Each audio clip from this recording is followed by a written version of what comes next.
Odisha famous छेनापोड़ कहार पा न पसंद समस्त छोट रु बड़ जाके समस्त पसंद समस्ते भल पाती। देखु केते सफ्ट होती हाथ को केते सुंदर देखा जाउची। देखु आज मु करिछि घरे छेनापोड़ तापाई देखु मु कौन सब प्रस्तुति करिछि।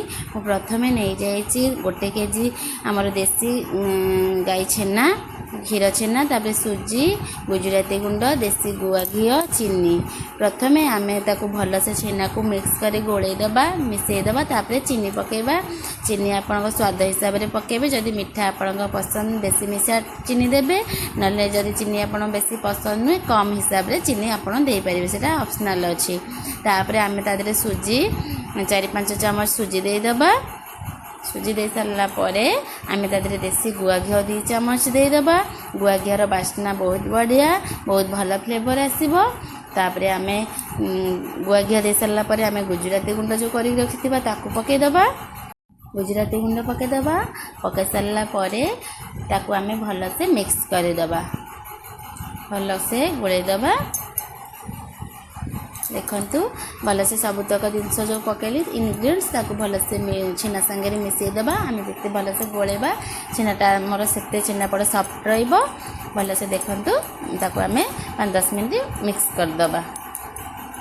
तापर मुझे कदली पत्र रे गुआ घी नहीं जाइए भल से चारिपट लगेदेवी कहीं आम कदली पत्रटा जो आम स्टीम पोड़ करवा से आम कदली पत्र देकी तले देव तले भल से कैन भितर मु भल से सेट करदेवी। वर्तमान देखु भल से सेट कर दौची।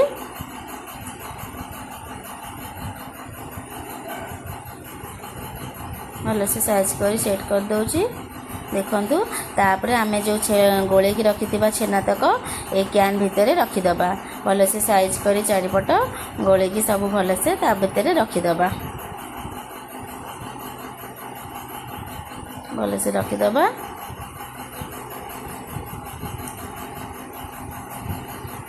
आपण मैंने शाल पत्र भी करें खली भी करें। एटी मु कदली पत्र नहीं तापर आम ये काजू जो रखी काजू को भल से चारिपट सजेकी रखीदबा।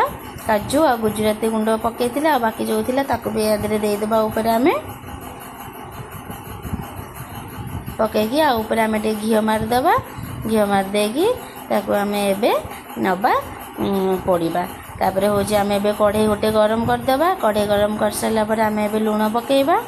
लुण पके सारा पर लुण भल से ताती गला पर आम आदि गोटे स्टाण्ड रखा। स्टाण्ड टाक मुझे उल्टे रखिले एमती पछपटे रखिली कहीं जगह है।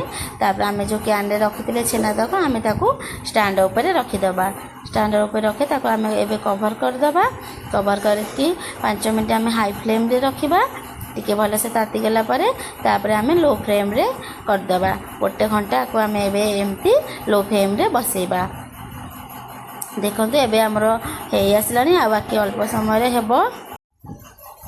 देखु एबे हो गलानी आ बाकी अल्प समय हो आम एबे काढ़ीदबा। पूरा देख परफेक्ट हो जाइए। एबे आम गोटे प्लेट को काढ़ीदबा।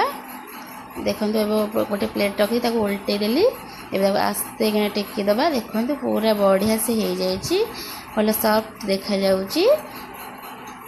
देखु केते सुंदर देखा मो वीडियो भल लगुले लाइक करेंगे शेयर करेंगे कमेंट करेंगे।